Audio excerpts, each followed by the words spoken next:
शंभू बाबा के मलकिनी का बर्दाश्त होता ना।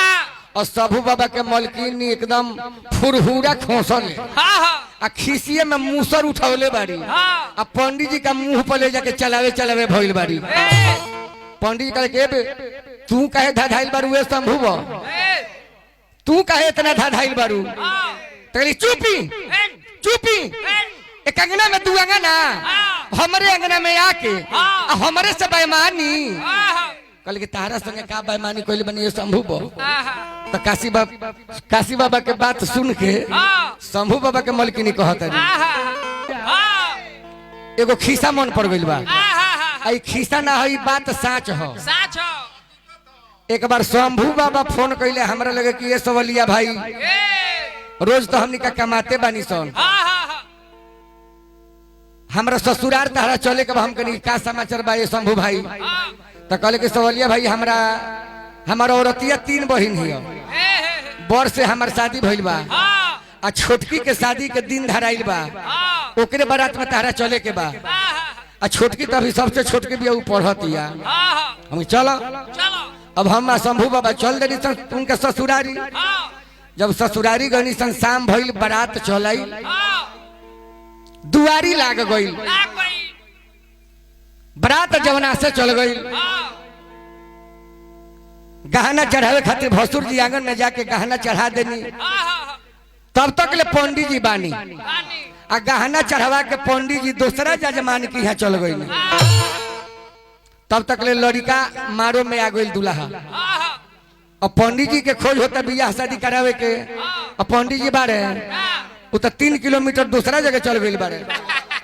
भल के बताई अभी बेरा हो गई, बियाह कब होई? तो हम कहने के शंभू बाबा इतना फेर में पड़ला के का जरूरी बा? एजिया कुदरिया के मेघा बाबा के भाई काशी बाबा बारे, काशी बाबा के बोला के लेके चलावल जाओ। अब मोटरसाइकिल से काशी बाबा के बुलावल गई। काशी बाबा पुरानिया आदमी, धोती कुर्ता पहनले रहले आ धोती कुर्ता ढीला ढाला कपड़ा हो।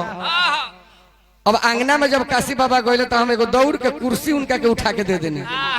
हम कहनी काशी बाबा भूइया रौरा बैठल ना बनी, एक कुर्सिया पर हुआ बैठ के मंत्र पढ़ दी के हुआ बिया हो जा। अब काशी बाबा बैठले कुर्सिया पर तो गोरवा चढ़ा के बैठल है। तले काशी बाबा के तो देह उघार हो गए। आंगना में सारा मेहरारू भरल बाड़ी, केहू के नजर ना पड़ल। लेकिन शंभू बाबा के जौन छोटकी सोलिया रहे तवना के नजर तो पड़ गई। अब मन में सोचते कि जा पंडित जी के काशी बाबा के तो आंगना में इज्जत आज गई, तो सोचते कि बियाह शादी के घर बढ़ रही बा, कहे ना बियाह शादी के गीतवा के लय में धुन में गा के हम काशी बाबा के बता दी कि बाबा रोगा अपन कपड़ा सरिया ली। शंभू बाबा के मलकिनी का बर्दाश्त होता ना। और शंभू बाबा के मलकिनी एकदम फुरहुरा खोसल आ खिसिये में मूसर उठौले बाड़ी आ पंडित जी का मुंह पर ले जाके चलावे चलावे भइल बाड़ी। पंडित जी कहे के तू कहे धाधाइल बारू ए शंभू बा, तू कहे इतना धाधाइल बारू? तो चुपी चुपी, एक अंगना में दू अंगना, हमारे अंगना में आके हमारे से बेईमानी कल के तारा संगे का बेईमानी कोई बनी शंभू बा। तो काशी बाबा के बात सुन के शंभू बाबा के मलकिनी कहता